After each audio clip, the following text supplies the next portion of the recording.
Reverend Slim. Next thing you know, Dirac's going to put out something called Magic Beans and drama will ensue. Hey, I can't say that I didn't try to make that happen. Let's just say that. Huh. I would love for that to happen, you know. So that was part of my deal. Like I'm like, man, I'm going to show them this.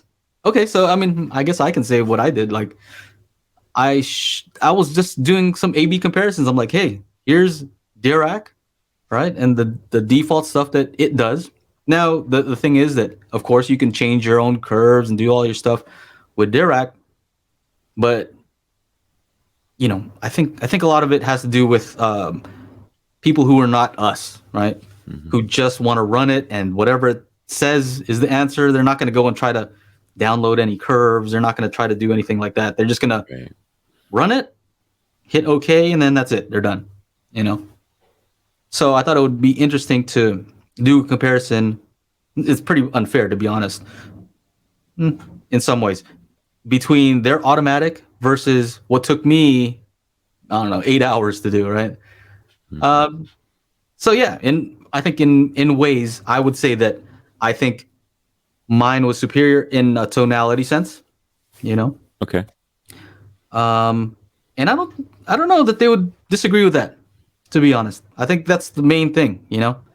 The main thing is the tonality is really good on it. So, but yeah, Dirac does some pretty cool stuff, you know? I'm sure you know, Tim, the like, time alignment stuff and like the phase stuff. Yeah. Dude, how's the imaging on Dirac though, right? It's pretty good. I will, you know, do the caveat is because I was running the JBL 8330, you know, cinema speakers out of a theater. And I don't know on how well they performed really with imaging. But now that I have these monoliths, it's a little bit better and just a little bit more refined, if I can say that. So I'm looking forward to getting Dirac done on it soon. You know, like you said. Yeah, you know, imaging is one of those things.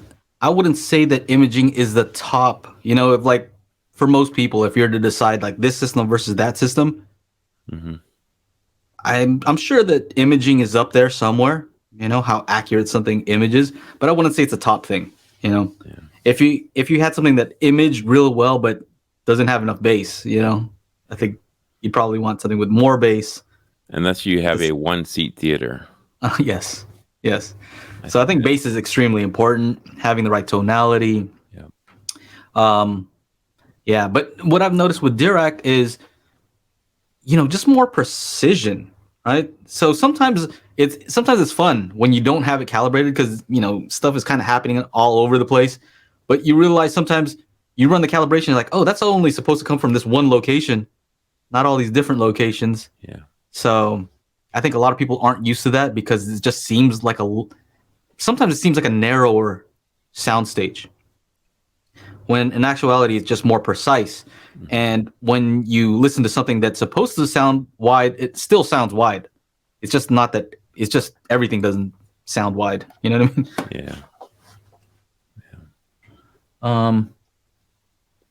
Let's see. Any specific details about the newest Dirac edition, or was there just a news post about it or something? You'd have to tell me what the details are of this Dirac. Joe may be under NDA. Yeah.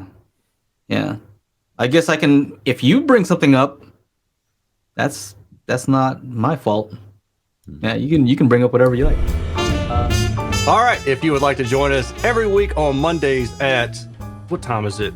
About 6 p.m. Central, which is the best time. That's where I am. Make sure you join us at youtube.com/Daily HiFi. We out.